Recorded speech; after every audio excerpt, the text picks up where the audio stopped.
The morning sun filtered through the tall windows of Kensington Palace, casting long shadows across the marble floors. Kate Middleton stood quietly in the drawing room, her hands folded neatly in front of her navy blue dress. The silence in the room felt heavy, almost sacred, as if the very walls understood the weight of what was happening. Prince William walked slowly down the corridor, his footsteps echoing softly against the polished stone. He had made this walk countless times before, but today felt different. Today carried a finality that made each step feel deliberate and meaningful. His military uniform was pressed to perfection, every medal and ribbon in its proper place, yet there was something vulnerable in his expression that no amount of royal protocol could hide. The palace staff moved quietly through the halls, their usual morning chatter replaced by respectful whispers. Everyone seemed to sense that something significant was unfolding. The housekeepers dusted the same surfaces twice, the gardeners tended to already perfect flower arrangements, and the security detail maintained their posts with extra vigilance. It was as if the entire palace was holding its breath. Kate had been awake since before dawn, standing at her bedroom window watching the sunrise paint the London skyline in shades of pink and gold. She had tried to prepare herself for this moment, for weeks, but nothing could have truly readied her heart for what lay ahead. The weight of duty and love pressed against her chest like a physical force, making each breath a conscious effort. William appeared in the doorway of the drawing room, and their eyes met across the space. No words were exchanged, but volumes were spoken in that single glance. 20 years of shared experiences, of growing up together in the public eye, of supporting each other through triumph and scandal, all condensed into that moment of silent understanding. The Duke of Cambridge moved toward his wife with measured steps, his hands clasped behind his back in the way he had been taught since childhood. Even in this private moment, royal bearing remained second nature to him. But Kate could see past the formal exterior to the man underneath, the one who still sometimes looked like the uncertain young prince she had fallen in love with at university. Outside the palace walls, London was beginning to stir. Early morning. Joggers made their way through Hyde Park, unaware of the emotional scene unfolding just a few hundred yards away. Tourists were already gathering near the palace gates, hoping to catch a glimpse of royalty, but they would not witness this moment. This goodbye belonged to William and Kate alone. The chandelier above them caught the morning light, sending tiny rainbows dancing across the cream-colored walls. Kate noticed these small details with unusual clarity, as if her mind was trying to preserve every aspect of this morning. The way William's hair caught the light, the familiar scent of his cologne, the sound of his breathing in the quiet room, all of it seemed more vivid and precious than usual. William reached into his jacket pocket and withdrew a small worn leather journal. It was something Kate had never seen before, and curiosity flickered across her face. He held it carefully, as if it contained something infinitely precious, which perhaps it did. The leather was soft and creased from years of handling, suggesting it had been a constant companion. "I wanted to give you this," William said quietly, his voice carrying the weight of emotion he was working hard to control. "Before everything changes," Kate accepted the journal with gentle hands, feeling the warmth from William's touch still lingering on the leather cover. She looked up at him questioningly, but he simply nodded toward the journal, encouraging her to open it. Her fingers trembled slightly as she lifted the cover, revealing pages filled with William's careful handwriting. The first entry was dated nearly 15 years ago, from their early days of courtship. Kate's eyes widened as she realized what she was holding. A collection of William's private thoughts about their relationship, moments he had captured in writing when he couldn't express them aloud. Her breath caught as she read the first few lines, recognizing the uncertainty and hope of their younger selves. "You kept a journal about us?" she whispered, looking up at him with wonder and something that might have been tears gathering in her eyes. William nodded, a slight smile playing at the corners of his mouth despite the solemnity of the moment. Not everything could be said in public. Not everything could be shared with advisors or family. Some things needed to be just ours. Kate turned a few more pages, seeing entries from their wedding day, from the births of their children. from quiet moments stolen between royal duties. Each page represented a piece of William's heart that he had never shown her before, thoughts and feelings he had kept private even from his closest confidant. The palace around them continued its morning routine, but inside this room, time seemed suspended. The grandfather clock in the corner ticked steadily, marking the passage of minutes that felt both endless and fleeting. Kate could hear her own heartbeat in her ears, a rhythm that seemed to match the ticking of the clock. "Why now?" she asked, though part of her already knew the answer. There was something in William's posture and the careful way he had chosen his words that suggested this was more than a simple gesture of love. William moved to the window, looking out at the gardens where their children had played just yesterday. The roses were in full bloom, a burst of color against the perfectly manicured lawns. He placed his hand against the glass, leaving a slight print that would fade within minutes. "Because I need you to understand," he said without turning around. "Before I tell you what I've decided, I need you to know that every choice I've made, every sacrifice, every moment of doubt, it's all been worth it because of what we've built together." Kate closed the journal carefully, holding it against her chest like a shield. She could feel the weight of unspoken words hanging in the air between them, and she knew that whatever William was about to tell her would change everything. The morning light continued to stream through the windows, but somehow the room felt darker, as if shadows were gathering in preparation for what was to come. The journal felt warm against Kate's chest as she watched William struggle with words that seemed too heavy for any language to carry. He remained at the window, his reflection ghost-like against the morning sky, and she could see the tension in his shoulders that no amount of royal training had taught him to hide. "The doctors gave their final assessment yesterday," William said finally, his voice steady but hollow. "The Queen's condition is worse than we thought. Much worse." Kate's breath caught in her throat. She had known the Queen was unwell, but the family had been so careful about sharing details even among themselves. The protective silence that surrounded royal health matters had kept even Kate, as William's wife and future queen consort, somewhat in the dark about the true severity of the situation. "How long?" Kate asked, though the words felt inadequate for the magnitude of what they were discussing. William turned from the window, and Kate could see that his eyes were bright with unshed tears. It was a vulnerability she had rarely witnessed in her husband, even in their most private moments. The future King of England stood before her looking very much like a grandson who was about to lose the most important woman in his life. "Weeks, perhaps months if we're fortunate," he replied. "But she's made a decision, Kate, about the transition, about what happens next."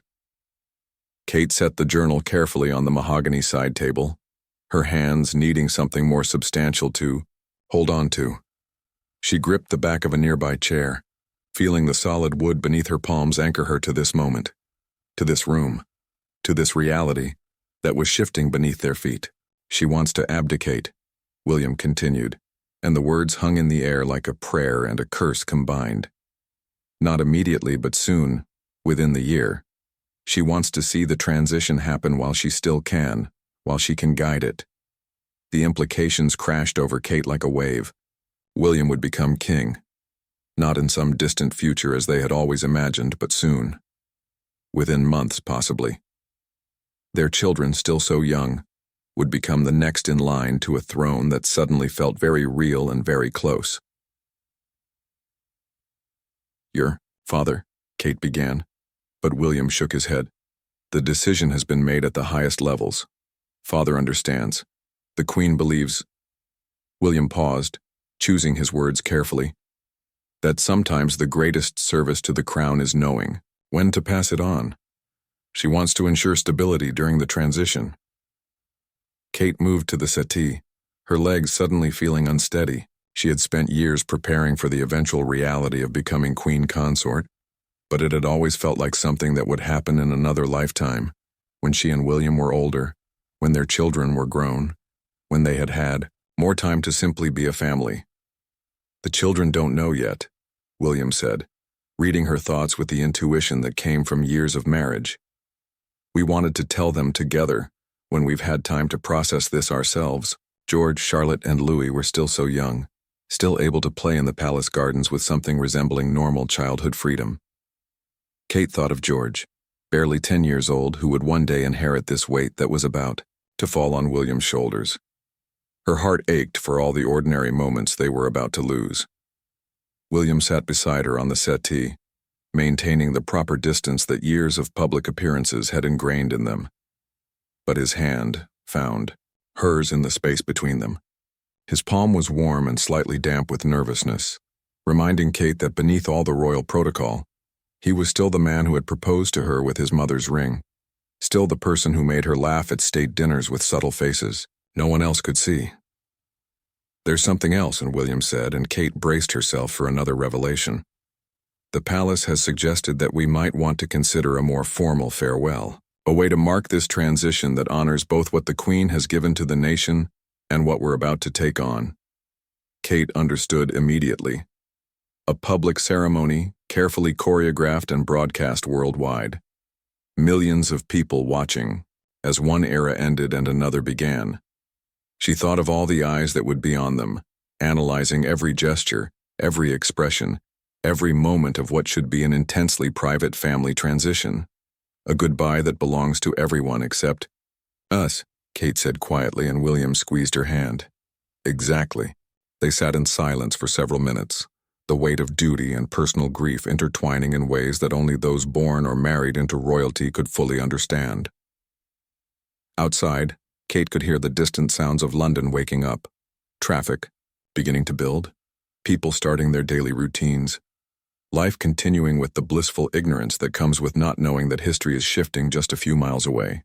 "Do you remember," Kate said softly, "when we first started dating and you told me that the hardest part about being royal wasn't the public attention, but the way every personal moment eventually becomes public property?" William nodded. "I thought I was preparing you for the cameras and the scrutiny. I didn't realize I was preparing you for this, for having to grieve and celebrate and say goodbye in front of the entire world." Kate picked up the journal again, running her fingers over the worn leather cover. "This journal, though, these words you wrote, these belong to us." "Yes," William said, his voice stronger now. "No matter what happens next, no matter how public, our lives become these moments we've shared. They remain ours. The Queen taught me that. She said that even when you give your life to service, you must keep something for yourself and the people you love most." The morning sun had climbed higher in the sky, filling the room with golden light that made everything look softer, more forgiving. Kate realized that in some ways this conversation marked the end of their preparation phase and the beginning of their actual reign. Everything they had learned, every protocol they had studied, every public appearance they had navigated. It had all been leading to this moment. "When do we tell the children?" Kate asked. "Tonight," William replied. "After dinner, in the nursery, where they feel safest." Kate imagined their 3 children, still believing that their father's future kingship was something distant and abstract, learning that their lives were about to change in ways they couldn't yet comprehend. She thought about how to explain duty and service and sacrifice to children who still believed in fairy tales, not realizing they were living in one that was far more complex than any storybook. Evening fell across Kensington Palace like a gentle curtain, bringing with it the kind of quiet that only comes when important conversations are about to unfold. Kate had spent the day in a strange state of suspended animation, going through the motions of her regular schedule while her mind remained fixed on the conversation that awaited them in the nursery. The children had eaten dinner with their usual chatter and laughter, completely unaware that their parents were stealing glances at each other across the table, communicating in the silent language that married couples develop over years of shared experiences. George had told them about his mathematics lesson, Charlotte had shown them a drawing she had made of their dog, and Louis had spilled jam on his shirt in exactly the way 5-year-olds do when they are more interested in talking than eating. Now, as the children settled into their evening routine, Kate found herself memorizing these ordinary moments with unusual intensity. The way Charlotte hummed while brushing her teeth, the sound of Louis giggling as William helped him into his pajamas, the serious expression on George's face as he organized his school books for the next day. All of it felt precious and fleeting. William appeared in the doorway of the nursery sitting room, his tie loosened and his formal jacket replaced with a comfortable sweater.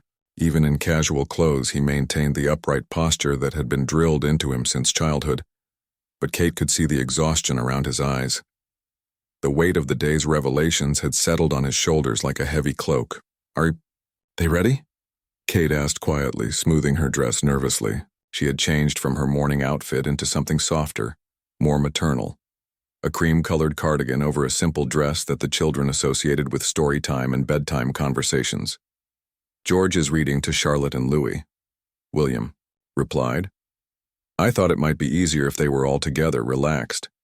They could hear George's voice from the next room, reading from a book about knights and castles with the kind of dramatic emphasis that 10-year-olds bring to stories they find exciting. Charlotte occasionally interrupted with questions or comments, and Louis added sound effects at what he clearly considered appropriate moments.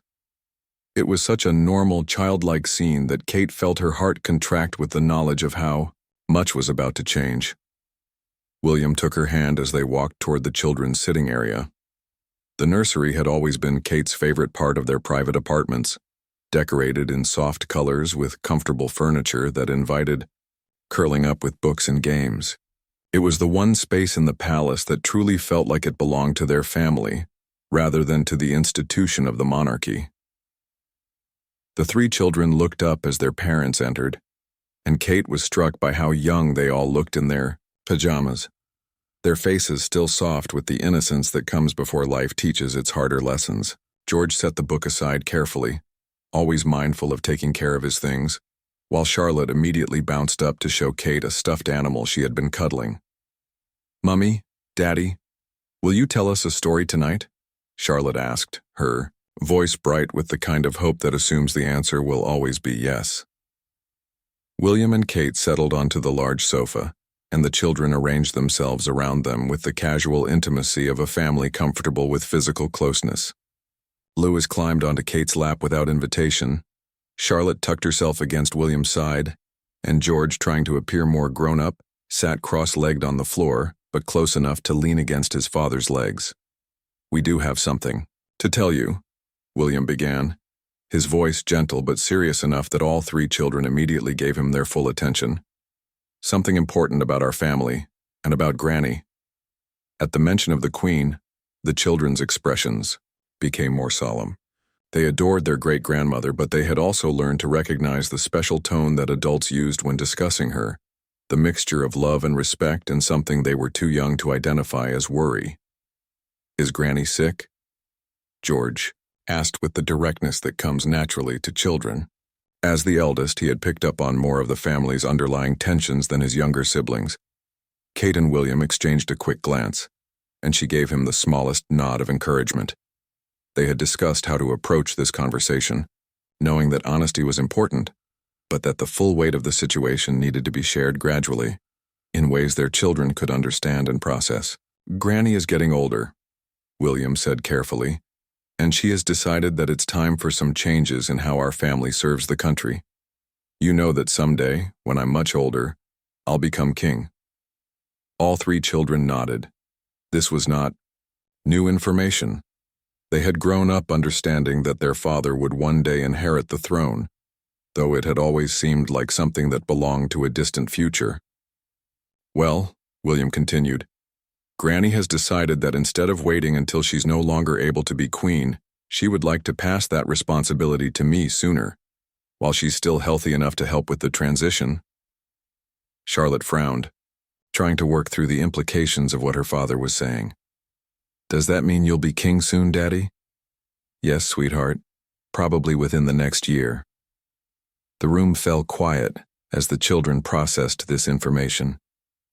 Kate could see each of them working through what this meant for their family, for their lives, for the future they had imagined. Louis, still young enough to be more concerned with immediate effects than long-term implications, was the first to speak. "Will we still live here?" he asked, his small voice carrying a note of concern that made Kate's heart ache. "Our living," situation will change somewhat, Kate said gently, lifting Louis so she could look directly into his eyes. But we'll still be together as a family. That's the most important thing. George, always the most serious of the three, was quiet for a long moment before speaking. If Daddy becomes king, then I'll be. He paused, working through the mathematics of succession that he had learned about, but never applied to himself. You'll be the heir to the throne, William said quietly. But that's still a very long time away, George. Your job right now is still just to be a boy, to learn and grow and enjoy being young. Charlotte, who had been unusually quiet during this exchange, suddenly looked up at William with tears in her eyes. Will Granny be okay? She asked, her voice small and worried. William lifted Charlotte onto his lap, holding her close while choosing his words carefully. Granny is going to be fine, but she is getting older, and that means she needs to make some decisions about how to spend her time and energy. She wants to make sure that when she does pass her responsibilities to me, she can help me do the best job possible. The children seemed to accept this explanation, though Kate could see that each of them was processing the information differently. George appeared to be thinking seriously about what it would mean for him to be the future heir. Charlotte seemed most concerned about the Queen's well-being, and Louis was already moving on to wondering about the practical details of their daily lives. Will there be a ceremony? George asked, demonstrating the kind of practical thinking that often surprised adults with its maturity. Yes, William replied. There will be several ceremonies, actually, and they'll be quite public, which means there will be a lot of people watching and a lot of attention on our family. Kate watched her children's faces as they began to understand that their private family transition would also be a public spectacle, broadcast around the world and analyzed by millions of strangers. It was a reality of royal life that she still sometimes struggled to accept even after all these years. 3 weeks had passed since that evening conversation in the nursery, and the palace had transformed into something that felt both familiar and entirely foreign. Kate moved through halls that looked the same, but carried a different energy, as if the very stones understood that a monumental shift was approaching. Staff members who had served the Queen for decades walked with a mixture of pride and melancholy, preparing for ceremonies that would mark the end of an era they had devoted their lives to supporting. The formal announcement had been made to the Commonwealth nations the previous Monday. Kate remembered sitting in William's study as they watched the news coverage together, seeing their private family decision become global headlines in a matter of minutes. The children had been at school, blissfully unaware that their photographs were being shown on television screens around the world alongside discussions of constitutional implications and historical precedents. Now, on this crisp October morning, Kate stood in her dressing room as her lady-in-waiting helped her into the navy blue dress that had been specially designed for today's ceremony. Every detail had been carefully considered, the color chosen to convey both respect for tradition and confidence in the future. The cut modest enough for the solemnity of the occasion, but elegant enough for a woman who would soon be queen consort. The sapphire brooch, Your Royal Highness? Her assistant asked, holding up the piece that had belonged to William's mother. Kate nodded, understanding the symbolism of wearing something that connected her to Diana, to the long line of women who had supported the monarchy through times of transition and change. Through the tall windows of her dressing room, Kate could see the crowds beginning to gather outside Westminster Abbey. People had been arriving since dawn, some carrying flowers, others simply wanting to be present for this historic moment. She could see news crews setting up their equipment, security personnel checking and double-checking their positions, and the general atmosphere of organized chaos that preceded major royal events. William appeared in the doorway, already dressed, in his formal military uniform. The sight of him took Kate's breath away, not because of the grandeur of his appearance, but because of the vulnerability she could see beneath the ceremonial perfection. His shoulders were straight, his bearing impeccable, but she could read the emotion in his eyes that 20 years of marriage had taught her to recognize. The children? Kate asked, accepting the gloves that completed her ensemble. Ready, though, Charlotte has been asking questions all morning about whether she remembered the proper way to curtsy to Granny. William replied with a slight smile. That didn't quite reach his eyes. The day's schedule had been planned with military precision. First would come the private family moment, a brief gathering at Buckingham Palace where the Queen would formally express her intentions to abdicate to her immediate family. Then the public ceremony at Westminster Abbey, where the Archbishop of Canterbury would receive the Queen's formal declaration before witnesses representing the Commonwealth realms. Kate had attended dozens of state ceremonies during her years as the Duchess of Cambridge, but this felt different.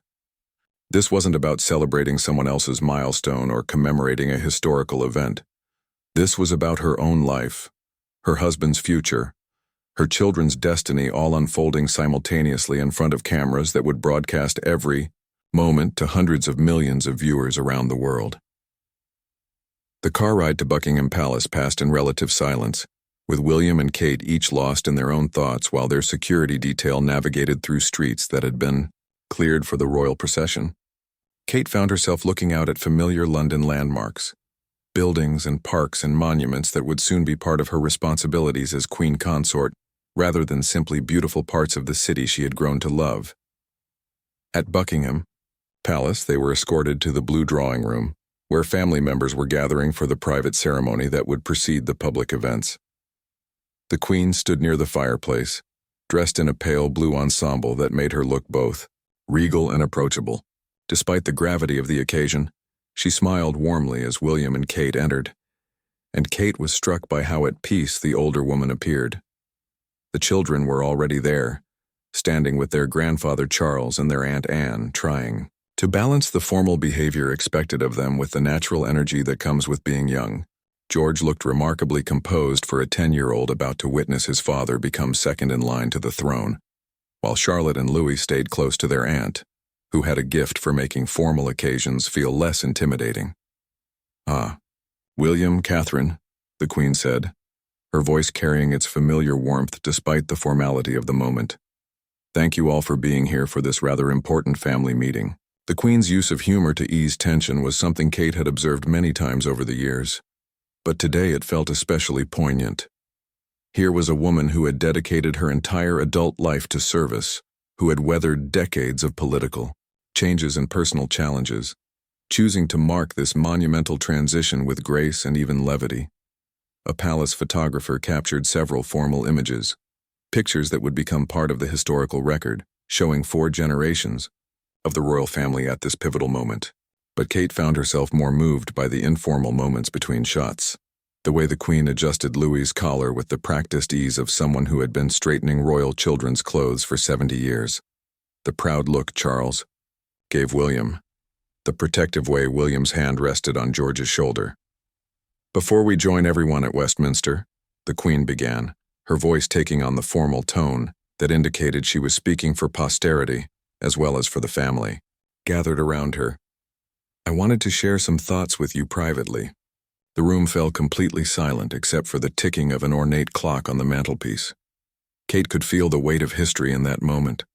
Generations of royals who had stood in similar rooms making similar declarations, passing responsibility from one generation to the next in an unbroken chain that stretched back centuries.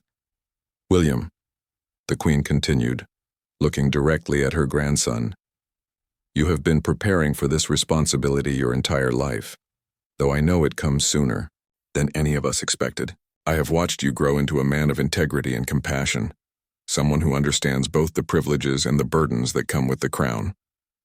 William inclined his head respectfully, but Kate could see the emotion he was working to control.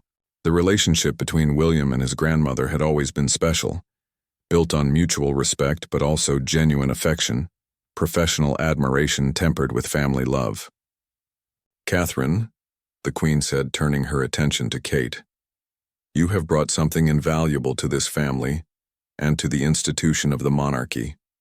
You have shown that it is possible to honor tradition while also bringing fresh perspective, to serve dutifully while remaining authentically yourself. The role of Queen Consort is not an easy one, but I have every confidence in your ability to fulfill it with distinction." Kate felt tears threatening and blinked them back carefully. Mindful of the formal photographs that would follow this private ceremony, the Queen's words meant more to her than any public praise could have. representing acceptance and approval from a woman whose opinion she had come to value deeply over the years. The Queen then turned to the three children, her expression softening, into the purely grandmother look that Kate had witnessed countless times during family gatherings. "George, Charlotte, Louis, you three are about to embark on a journey that will be unlike anything your friends experience. But remember that being royal doesn't make you different from other children in the ways that truly matter. You still need to be kind, to work hard, to treat others with respect. Those lessons matter more than any protocol you'll learn." The private ceremony concluded with embraces that felt both formal and deeply personal, acknowledging both the institutional significance of the moment and the family relationships that would endure beyond any constitutional changes. Westminster Abbey had witnessed countless historic moments over its 1,000-year history, but the atmosphere inside the ancient stone walls felt particularly charged as the royal family prepared for the Queen's formal declaration of her intention to abdicate. Kate sat in the front pew, her hands folded carefully in her lap, watching as dignitaries and representatives from across the Commonwealth took their places in pews that had hosted coronations, weddings, and funerals of monarchs for generations. The children sat between William and Kate, their behavior impeccable despite the extraordinary nature of the situation. George in particular seemed to understand the gravity of what was happening, his young face serious as he watched his great-grandmother prepare for a ceremony that would change the trajectory of his own life. Charlotte kept her eyes fixed on the Queen, while Louis alternated between fascination with the ceremony and quiet fidgeting that Kate gently redirected with subtle touches to his hands. The Abbey was filled to capacity with carefully selected guests representing every aspect of British society and the Commonwealth realms. Kate could see familiar faces from previous royal events mixed with dignitaries she recognized from news coverage, prime ministers and governors general, religious leaders and military officials, all gathered to witness this unprecedented, peaceful transition of power. The Archbishop of Canterbury stood at the altar, his ceremonial robes lending additional gravitas to proceedings that were already heavy with constitutional significance. The Queen approached the altar with measured steps, her posture erect despite her age, every inch the monarch who had spent 70 years perfecting the art of public ceremony. The formal declaration itself was surprisingly brief, a few carefully crafted paragraphs that acknowledged the Queen's intention to abdicate the throne in favor of her son Charles, with the transition to take place over the following months to ensure constitutional continuity. But the simplicity of the words belied the complexity of what they represented, the voluntary surrender of power by someone who had wielded it with dignity for longer than most people could remember. Kate found herself studying the faces of people throughout the Abbey as the Queen spoke. She saw tears on the cheeks of elderly women who had lived their entire lives with Elizabeth as their queen, pride in the expressions of Commonwealth representatives who understood they were witnessing history, and something that looked like relief in the faces of palace officials who had spent months planning for this moment. When the Queen finished her declaration, she turned to face the congregation, and Kate was struck by the serenity in her expression. There was no reluctance, no visible sadness about relinquishing power, only a kind of peaceful satisfaction that suggested someone who knew she was making the right decision at the right time. The choir began to sing a specially commissioned anthem that wove together traditional hymns with contemporary musical elements, creating something that honored the past while acknowledging the future. The music filled the vast space of the Abbey, seeming to lift everyone present above the immediate moment and connect them to something larger than themselves. As the ceremony concluded, William rose and walked to where his grandmother stood. Kate watched from her pew as he knelt before the Queen in a gesture that was both deeply personal and utterly public. A grandson honoring his grandmother, a future king acknowledging his predecessor. The Queen placed her hand on William's head for just a moment, a blessing that carried the weight of tradition and the hope of continuity. The recessional from Westminster Abbey felt like walking through a dream.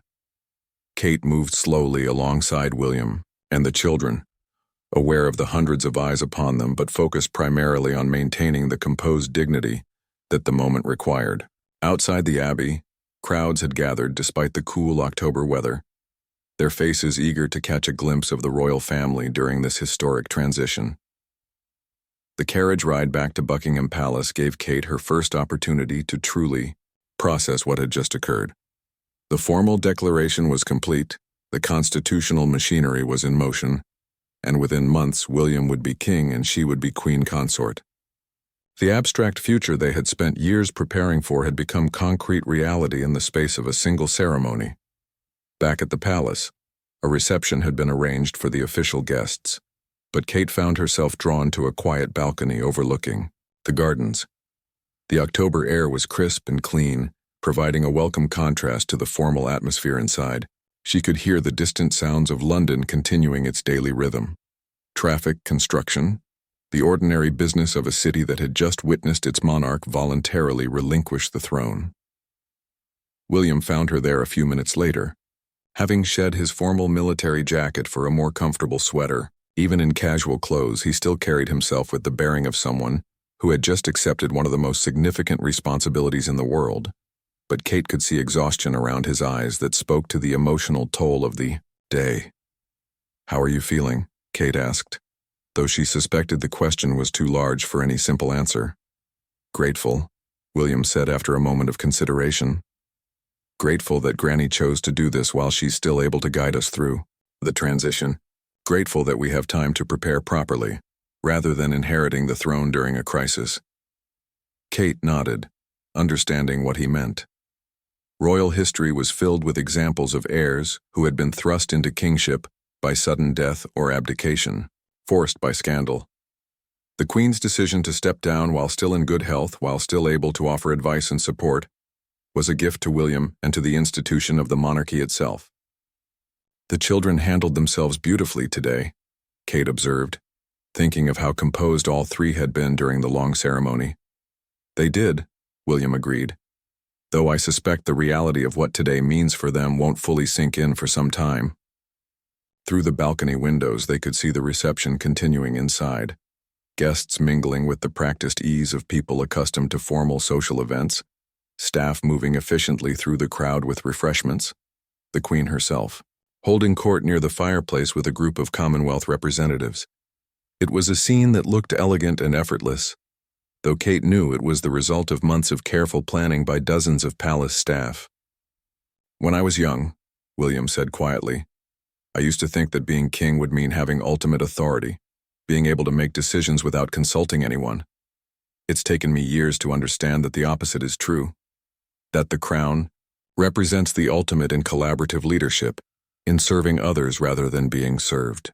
Kate thought about the journal William had given her that morning weeks ago, filled with his private thoughts about duty and service. She had spent hours reading his reflections on what it meant to be born into a role that demanded everything, while offering little personal freedom in return. Yet here he was, accepting that responsibility with grace and even enthusiasm. "Your grandmother looked peaceful today," Kate said, almost relieved. "I think she was," William replied. "She told me yesterday that she's been carrying the weight of knowing when to step down for several years now. The decision itself was harder than the announcement." A knock at the balcony door interrupted their quiet conversation. One of the palace's senior staff members appeared, discreetly indicating that their presence was requested inside for the final photographs of the day. Kate and William exchanged a look that conveyed their mutual reluctance to return to the formal proceedings, but they both understood that public duty required their participation in every aspect of the day's events. The photography session took place in the throne room with its rich red decor and ornate gilt chairs providing a suitably regal backdrop. Kate found herself positioned slightly behind and to the left of William, a placement that acknowledged their future roles while maintaining the protocol appropriate to their current positions. The children were arranged around them, their faces serious but not somber, reflecting the careful coaching they had received about appropriate expressions for formal photographs. As the photographer worked, Kate became aware of the historical significance of these images. Decades from now, these photographs would appear in history books and documentaries about this unprecedented, peaceful transition of power. They would be studied by historians, analyzed by constitutional scholars, and remembered by ordinary people as visual representations of a moment when the British monarchy proved its ability to evolve and adapt. The Queen appeared in the doorway during the final shots, and Kate watched as 4 generations of royals were captured together in what would likely be one of the last formal photographs of Elizabeth's reign. The older woman's presence seemed to anchor everyone in the room, providing stability and continuity even in the midst of monumental change. After the photography concluded, the Queen requested a few minutes alone with William and Kate. The 3 of them moved to a smaller sitting room, away from the crowds and cameras that had dominated the day. In the quieter space, with late afternoon sunlight filtering through tall windows, the conversation became more personal and immediate. "I want you both to know," the Queen began, settling into a comfortable armchair with the ease of someone who had spent decades perfecting the art of appearing relaxed while maintaining perfect posture, "that my decision to abdicate now wasn't made lightly, but it also wasn't made from weakness or failing health." William and Kate listened intently, understanding that they were receiving wisdom that would guide them through their own reigns in years to come. "I've been monarch for over 70 years, the Queen continued, "and I've learned that there are seasons to leadership, just as there are seasons in nature. There's a time for learning, a time for active service, and a time for passing on what you've learned to the next generation." Kate found herself thinking about her own children, imagining them decades in the future having similar conversations about duty and timing and the weight of inherited responsibility. The cycle would continue. George would one day face the same decisions William was confronting now, carrying forward traditions that stretched back centuries while adapting to circumstances that couldn't yet be imagined. "The monarchy survives," the Queen said, "not because any individual is indispensable, but because the institution itself represents something larger than any single person. William, you're not inheriting my throne. You're accepting your own responsibility to serve as I have served, but in your own way for your own time." As evening approached and the formal events of the day concluded, Kate found herself in the nursery with the children, helping them process the extraordinary day they had just experienced.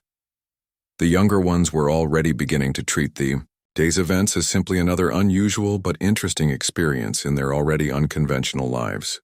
But George, old enough to understand more of the implications, sat quietly while his siblings played, clearly working through what it meant for his father to become king.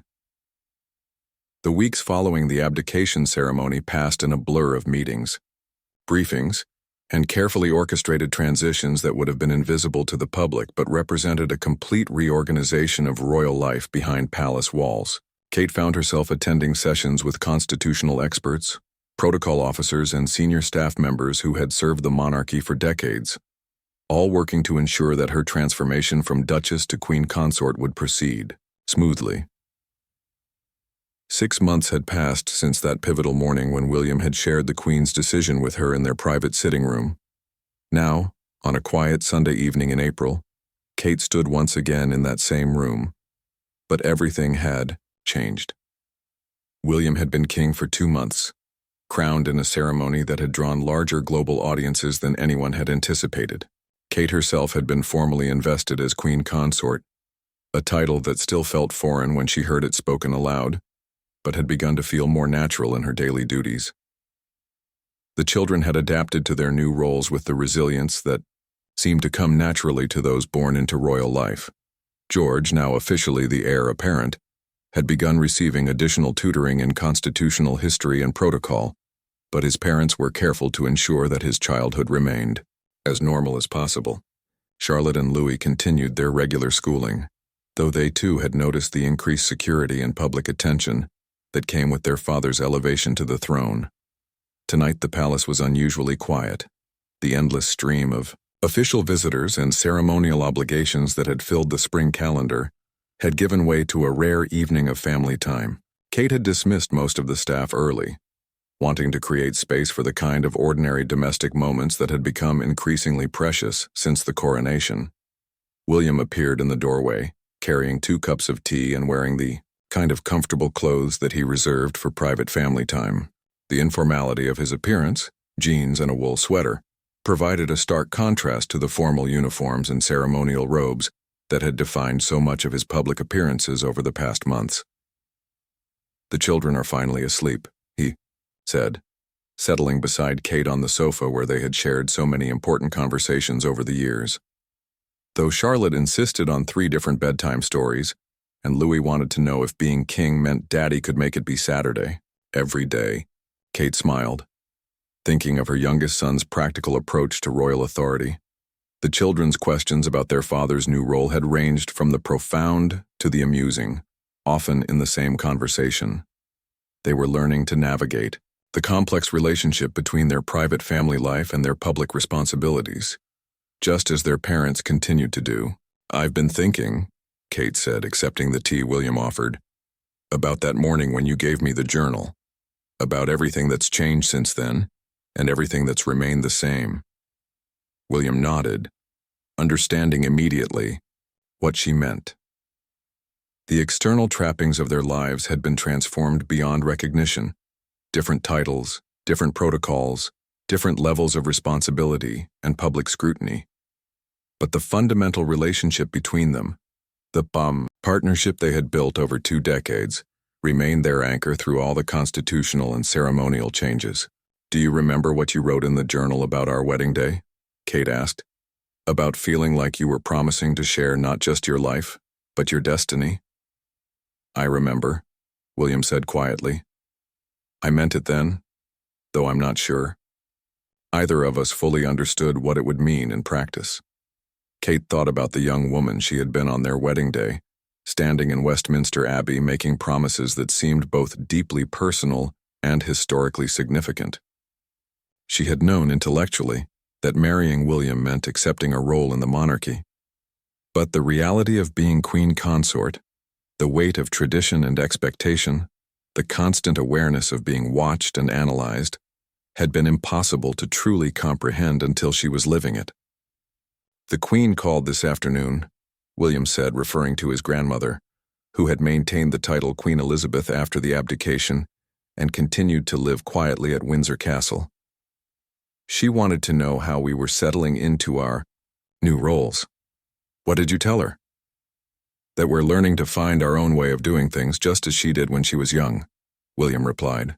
"She reminded me that every monarch has to define the role for their own time, that tradition provides the foundation, but each generation has to build something new on top of it." Kate found this perspective both comforting and daunting. The precedent of Elizabeth's long and successful reign provided a template to follow, but it also set a standard that felt almost impossibly high.